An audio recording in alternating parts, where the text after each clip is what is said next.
ഒരു ഫോറസ്റ്റിന്റെ ബാക്ക്ഡ്രോപ്പ്, കാട്ടൽ വാസ് ആൻഡ് ആന്റണി വർഗീസ് പെപ്പയുടെ കോംഫോർട്ട് ജോണർ ആയിട്ടുള്ള ആക്ഷൻ. ഓൺ പേപ്പേഴ്സ് കാട്ടാളിന് ബ്ലോക്ക് ബസ്റ്റർ ആവാനായിട്ടുള്ള സകല ഇൻഗ്രീഡിയൻസും ഉണ്ട്. Directed by Paul George. പുള്ളി നമുക്ക് പ്രോമിസ് ചെയ്തിരുന്നത് ഒരു 2 hours of high stakes action മൂവിയാണ്. ബട്ട് ബിയോണ്ട് ഇതിന്റെ രവി ബസ്രൂറിന്റെ loud music and those stylish slow motion shots നമുക്ക് ആകെ കാണാൻ കഴിഞ്ഞത് ഒരു സ്ട്രഗ്ലിംഗ് സ്ക്രീൻ പ്ലേ ആയിരുന്നു. ഇതിൽ എനിക്ക് ഏറ്റവും അലമ്പായിട്ട് തോന്നിയത് movie was screaming background scores. എന്നെ സംബന്ധിച്ചിടത്തോളം ഒരു കൊമേഴ്ഷ്യൽ മൂവി എന്ന് പറയുന്നത് ഒരു ഫോർമുലായിക് അപ്രോച്ച് ആണ്.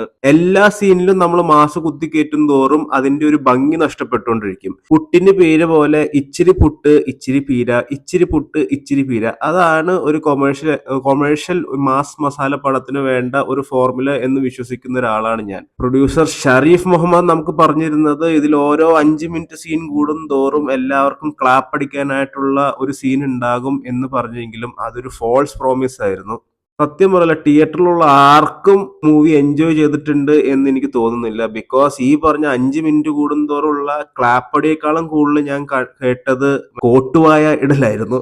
ഇൻഫാക്ട് ഈ പടം കണ്ടു കഴിഞ്ഞപ്പോഴാണ് മാർക്കോനെ ഞാൻ കുറച്ചുകൂടി അപ്രീഷിയേറ്റ് ചെയ്യുന്നത്. സെയിം ഫോർമുലയ്ക്ക് അപ്രോച്ച് ആണെങ്കിൽ മാർക്കോ കുറച്ചുകൂടി രസം ഉണ്ടായിരുന്നു കാണാനായിട്ട്. ഇൻഫാക്ട് അതിൻ്റെ അത് 1-2 ഫൈറ്റ് സീൻസ് പോലും എടുത്തു പറയാൻ പാകത്തുള്ള ഫൈറ്റ് സീൻസ് ആ മൂവിയുടെ അകത്തുണ്ട്. ഇതിന്റെ അകത്ത് ഫൈറ്റ് സീൻസ് പോലും എടുത്തു പറയാൻ തക്കത്തിനുള്ളതൊന്നുമില്ല. കാട്ടാളന് പകരം കാട്ടപരാധമായിട്ടാണ് എനിക്ക് തോന്നിയത്. എനിക്കിതിൽ കുറച്ചുകൂടി ഷോക്കിംഗ് ആയിട്ട് തോന്നിയ ഈ മൂവിയുടെ ഡയലോഗ്സ് എഴുതിയിരിക്കുന്നത് ഉണ്ണിയാറാണ്. പിന്നെ പെപ്പയുടെ പല മാസ് ഡയലോഗ് ഡെലിവറികളും ഭയങ്കര അലമ്പായിട്ടാണ് എനിക്ക് തോന്നുന്നത്. ഒട്ടും ഇമ്പാക്ട്ഫുൾ അല്ലാത്ത ഡയലോഗ് ഡെലിവറീസ്.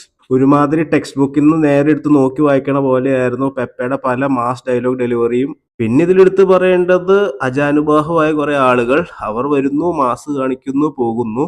ഇതിന്റെ ടീസറൊക്കെ റിവീൽ ചെയ്ത സമയത്ത്, ഇതിന്റെ പ്രൊമോഷണൽ മെറ്റീരിയൽസ് ഒക്കെ വന്ന സമയത്ത് ഹനാൻ ഷായ്ക്കൊക്കെ ഭയങ്കര മാസ് പരിവേഷമാണ് കൊടുത്തിരുന്നത്.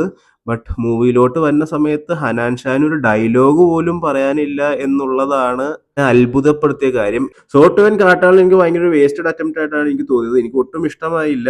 പിന്നെ പ്രൊഡ്യൂസേഴ്സിന്റെ നേരത്തെ പറഞ്ഞ 3 പോസ്റ്റ് ക്രെഡിറ്റ് സീൻസ് ഉണ്ട്. ഈ 3 പോസ്റ്റ് ക്രെഡിറ്റ് സീൻസ് തന്നെയാണ് ഈ പടത്തിന്റെ അകത്ത് ആകെ ഹൈലൈറ്റ് എന്നും പറയാനുള്ളത്. വളരെ ഒരു വീക്ക് സ്ക്രീൻ പ്ലേ ഉള്ളത് കൊണ്ട് തന്നെയാണ് ഈ പടത്തിന്റെ ഒരു മെയിൻ അലമ്പായി പോകാനുള്ള മെയിൻ റീസൺ.